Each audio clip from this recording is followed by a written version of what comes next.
로마서 8장 28절 우리가 알거니와 하나님을 사랑하는 자 곧 그의 뜻대로 부르심을 입은 자들에게는 모든 것이 합력하여 선을 이루느니라.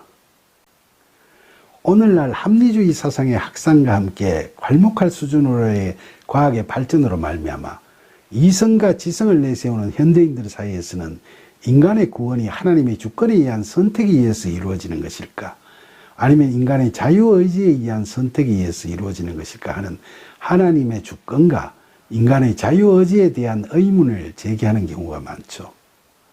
하나님과 인간의 관계를 살펴보면 하나님께서 주권적이시라면 인간은 자율적일 수 없고 한갓 피동적인 피조물에 불과한 거죠.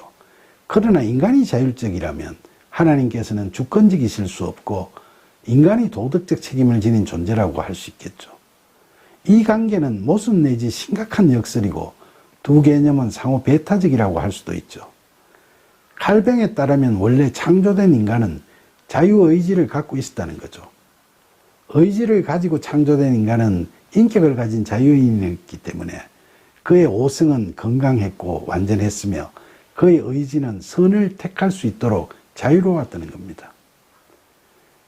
그는 이처럼 인간의 자유의지를 인정했지만 선악과 사건 이후 그것이 타락했기 때문에 그것을 인간 구원의 기초로 삼아서는 안 된다고 주장했던 거죠. 그는 아담의 범죄는 자유의지를 가졌기 때문이 아니라 그것을 잘못 행사함으로써 일어났던 것이기 때문에 타락의 책임을 창조주에게 전가해서는 안 된다고 주장했죠. 따라서 그는 우리 인간은 자신의 자유의지를 자랑할 것이 하나도 없고 그것을 결코 자신의 도덕적 행위의 근거로 삼을 수도 없다는 점을 강조했죠. 중세 가톨릭 교회는 인간이 다양한 종교적 도덕적 행위 즉 선행들을 통해서 구원을 받을 수 있다고 공로사상을 내세우면서 인간이 각종 행위를 통해 공로, 더군다나 여분의 공로까지 세워 자신과 연옥에 가 있는 가족도 제사함을 받고 나그네에 이른다고 교인들에게 이야기해왔죠. 그 결과로 면죄부 판매 등의 폐단이 만연됐던 겁니다.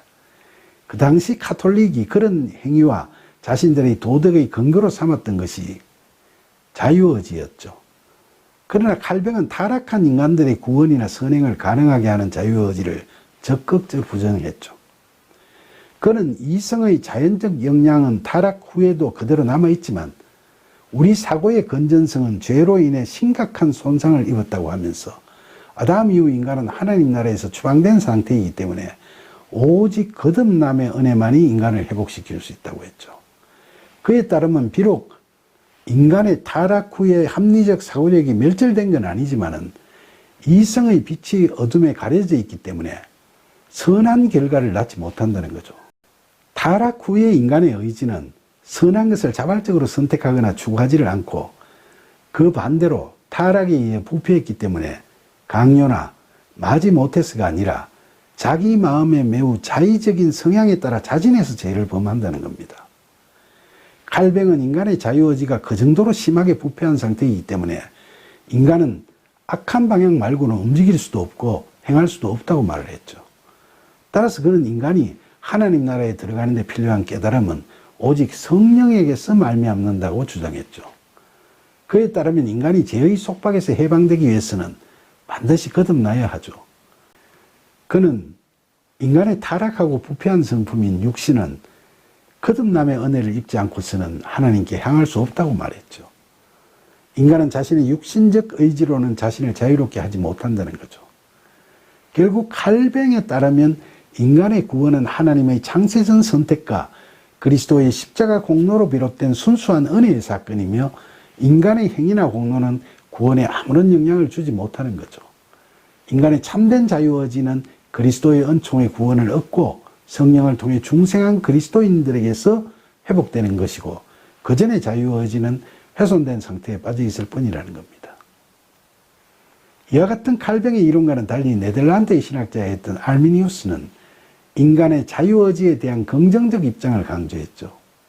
그에 따르면 은혜는 인간으로 하여금 그리스도께 순응하도록 할 수 있지만 반드시 기꺼이 순응하도록 만들지는 않는다는 거죠.